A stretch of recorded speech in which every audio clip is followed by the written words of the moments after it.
Hey guys, it's PhoneArena. Today we're doing a video comparison between the Motorola DROID X and the Motorola DROID 2, two of the latest Droid devices out of Verizon's camp. We're pretty sure there are some people out there still wondering which handset to side with just because they both launched roughly at the same time period. On one side, you have the DROID X. The advantage it has, of course, its larger size 4.3-inch display. It also includes some other features such as the 8-megapixel autofocus camera, its 720p video recording, and of course a micro HDMI port, which makes it a very appealing media-centric device. On the other hand, you have the DROID 2, which is basically a refresh version of the original Droid. It has all the appeal and character that we found in the other one, and it has the improved keyboard. But as far as its internals are concerned, it pretty much remains faithful to what we see in DROID X, such as the 1 GHz Snapdragon processor. But the appealing part about the handset is, of course, Android 2.2 Froyo. So we'll put up both handsets and see how they stack up against one another. So let's just get into it and just talk about their designs here really quick. With the DROID X, we're really impressed, and we had that sense of awe-inspiring feelings when we first checked it out, when it first launched, just because it was something that's very refreshing versus the DROID 2's design, which basically looks just like the original Droid, but just has some subtle improvements such as the curved edges and the better keyboard, obviously. We like the fact that both handsets exude that high level of finish, premium feel to it. The choice of materials is great. Motorola decided to stick with that metal-like exterior, which makes it feel rather durable. And at the same time, we do like the soft touch coating on the back and all around the handset to make them feel really good. The DROID X, though, comes in at 0.37 inches thick versus the DROID 2's 0.54 inches thick.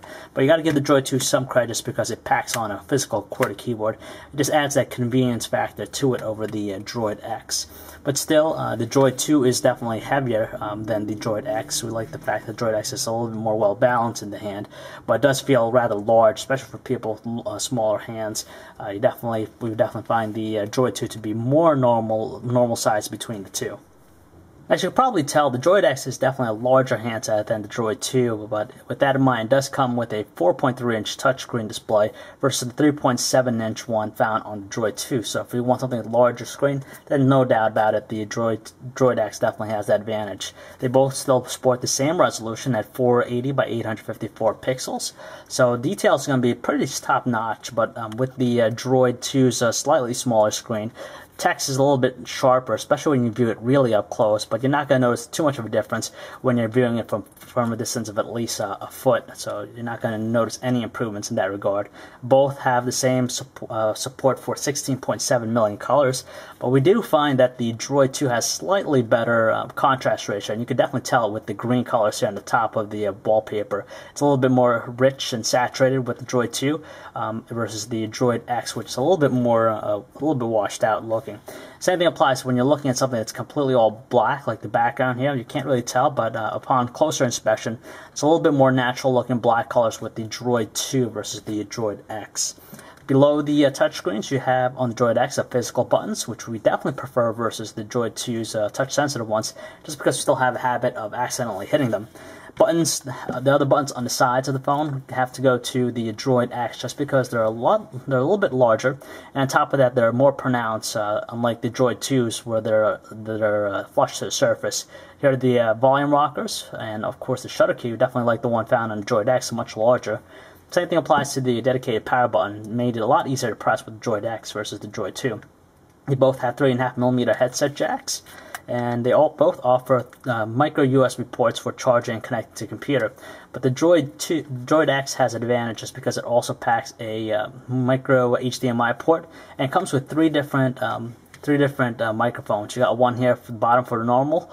You have one top here for noise cancellation, and the one in the back for directional one when you're taking videos. On the rear, you have the large grill on the DROID 2 for the speaker versus the small one on the DROID X.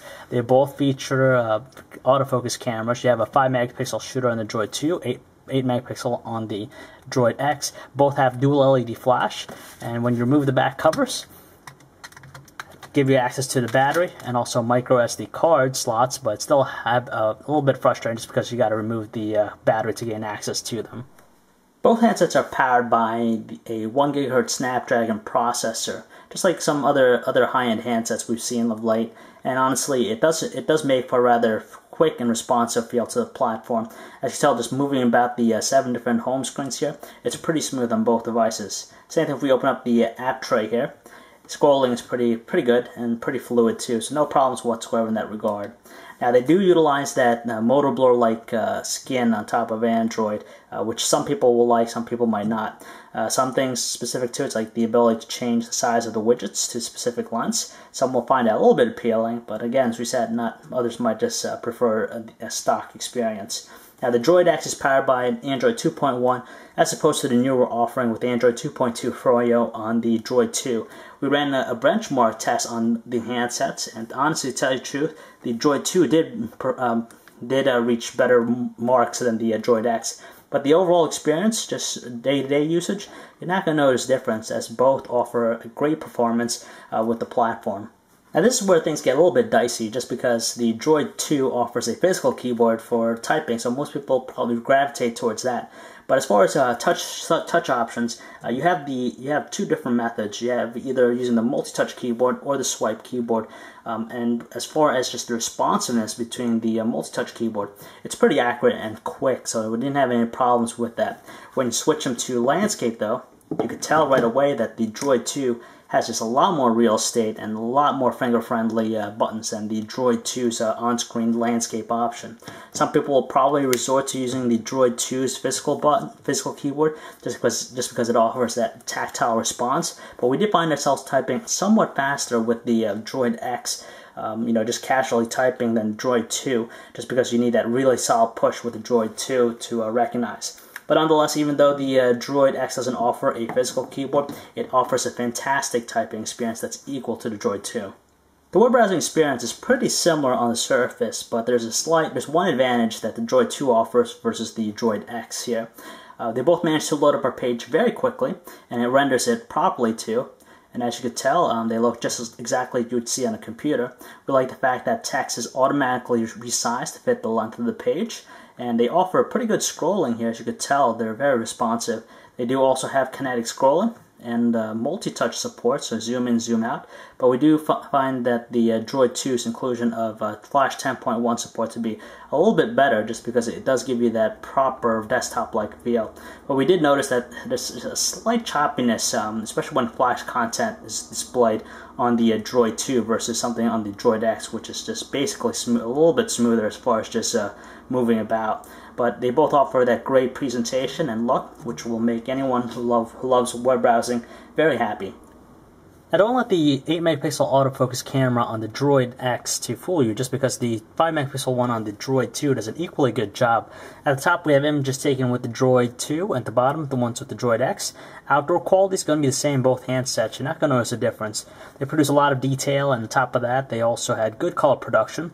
As far as the advantage with the DROID 2 is the fact that it did a better job with macro images, especially close-up. We just find that it had an easier time capturing a lot of detail with close-up images on the DROID 2 than the DROID X. And on top of that, it also performed well in low lighting conditions where you had to use the LED flash. For example, these two images here, the bottom of the DROID X looked a little bit more overexposed, while the one to DROID 2 did look a little bit more natural. And even when we connected it to computer and downloaded the images, it still looked like the DROID 2 performed better with images indoors. Some might look at the DROID X's ability to shoot 720p as a great thing versus the DROID 2's ability to shoot in DVD-like quality. Obviously, in just numbers, the DROID X has it over the DROID 2. So at the bottom we have the video taken with the DROID X, at the top DROID 2, and you can tell just by the video that the DROID X has a little bit of a choppy look to it when just panning or moving left and right. That's just because it shoots it at a frame rate of 23 frames per second at 720p, while the DROID 2 shoots it at a rate of 29 frames per second. That's in DVD-like quality. So we definitely like the fact that it's a little bit more smooth looking with the DROID 2, but the DROID X has it as far as quality goes or amount of detail. The music player interfaces are basically the same on both handsets. There's nothing different about it just because it's the stock Android one. So it forgoes visuals or 3D effects for just functionality. As far as the quality from the speaker, we got to get to the Droid 2 just because it produces some rich tones, a little bit stronger and vibrant, especially when you turn off all the equalizer settings, so they're on the same playing field here. While the Droid X audio did sound a little bit more muted than anything else, but still strong enough, but not as good as the Droid 2. Now, if you're big on watching videos, we're going to right off the bat, it's going to have to be the Droid X for you, just because it presents itself with a larger size display, which makes it an ideal candidate to watch videos. But honestly, both handsets do a fantastic job. As far as playback, we have a video here encoded in MPEG-4 1280 by 720 resolution. As you can see, there's plenty of detail, there's no evidence of any lag or slowdown, and just makes the experience worthwhile on both handsets. But it's ultimately going to be the Droid X's larger screen that makes the difference.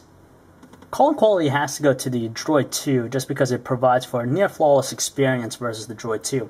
Now, the only thing that's holding back the Droid 2 is this faint static noise that can be heard only when there's complete silence. It doesn't interfere from our conversations, but it's just noticeable.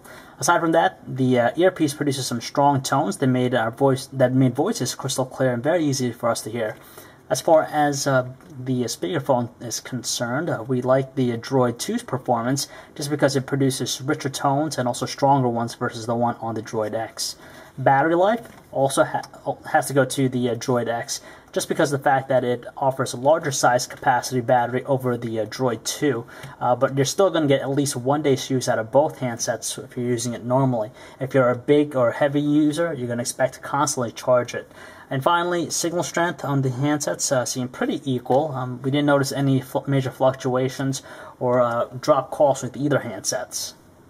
So there you have it, guys. That's pretty much it as far as the comparison is concerned. And as we've shown you, there are some advantages and disadvantages with each handset. For the Droid 2, though, if you're going to be big on text messaging and you prefer that physical QWERTY keyboard, by all means stick with it just because it offers that convenience of the keyboard. At the same time, it even packs Android 2.2, so you'll have support for Flash 10.1, and it's one of the few handsets out there in the market right now that has Froyo on board. While the Droid X actually, is going to get the Froyo update down the road, so it's going to be on the same level as the Droid 2. But as far as design goes, we just feel like the Droid X has a refreshing look versus the Droid 2, just partly because it's been seen before with the original Droid. We like the slim look and slim packaging of the Droid X. It just makes it look very sleek all around. On top of that, it's a very multimedia-centric device versus the Droid 2. For example, it has stuff like the 8-megapixel autofocus camera, 720p video recording, the micro HDMI port to share content, and of course the large real estate with the display that makes it very attractive to buyers, especially when they're priced both at $199.99.